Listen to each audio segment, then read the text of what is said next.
Hey everybody, so it's another day of same problem, different path. That's where I take just a conversation that another money guru had with someone and then just talk about how talk sense we do a little bit different. We have a man who has $1.7 million. He's 66 years old. He has retired. He now has $1.7 million to his disposal. And he doesn't know what to do. So he calls in to Dave Ramsey to get some help. I must say that Dave's countenance this time was different than what I've seen elsewhere. Dave was super duper proud of him. I'm talking congratulating him, saying you are an example to everybody else. And I could not help but think how tough this is because this man doesn't know how to spend his money. He called in and said, hey, my wife maxed out our 401k. I was saving. I worked in construction. I was an electrician. My wife was in insurance. The fact that he doesn't know how to spend money shows that there's actually a lack of trust in himself. So it's easy to just simply follow a process. And I took a look at Dave Ramsey's, his baby steps, which I think have made a lot of people financially free from their perspective. But I looked through the steps and everything is about saving money. The first one is like get $1,000. There's a step about snowball to pay off all your debts. There's a step about paying your home off early. There's all these things that are just really about financial freedom being defined as having X number of dollars in your bank account. And I think that while it's noble, and I think it's great, and I could totally imagine when you have $1.7 million in your account, you feel a different way, but he still had anxiety with $1.7 million. Dave literally asked him, what would you do? Imagine going on a cruise with your wife. How much would you want to spend on a cruise with your wife? That was like the wildest thing he could think of to do with his money. And then the guy says, I'll spend $4,000. So Dave then pushes him to do $8,000. And then the guy responded ultimately saying, I feel tense. I don't know what to do with this.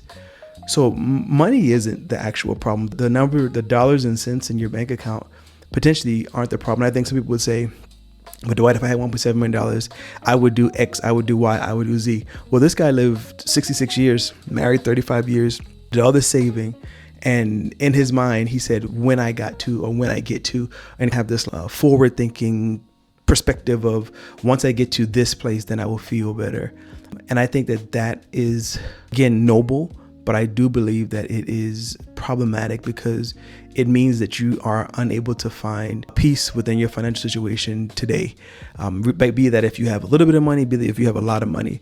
So I just want to again push back on just the perspective. And it's hard for me to hear Dave say, oh, you have to learn how to spend. Well, if this guy has been doing your program for, let's say, the past 10 years, the past however many years, or anybody has been doing your program and the entire thing is based on saving and how do you become financially independent by hitting $1. And then at the tail end of his life, now you say, now you go live. Now you go enjoy yourself. That's pretty tough. He described the guy as you are the picture, the definition of an American millionaire is that you work. And then at the end, you can enjoy your life. And I just don't think that is how we have to be. I think there was a season in America where that was the norm and that just made sense.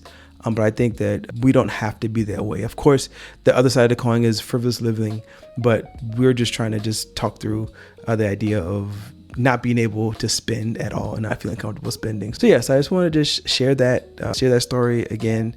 Talk sense, what would we do differently? Let me jump on that. Talk sense definitely, hey, there's a process. Is there a dollar amount in the bank account? What's in there now? Let's start there. Let's start to build safety around that number and be okay with that number and be okay with yourself. And learn how to trust yourself first. I think the Baby Steps program is great, but at a certain point, it should transition from trusting in the steps and what's next and trusting into who you are as a person and knowing that you can make the decision. So that means that you can spend frivolously one weekend, but know that you can go back.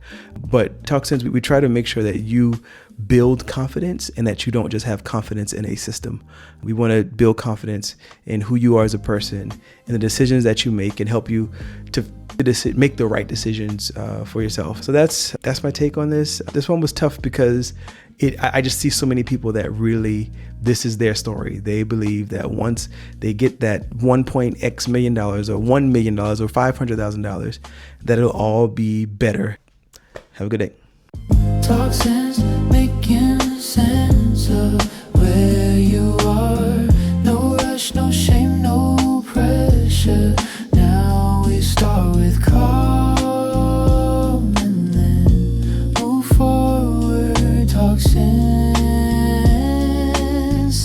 me first, then we begin.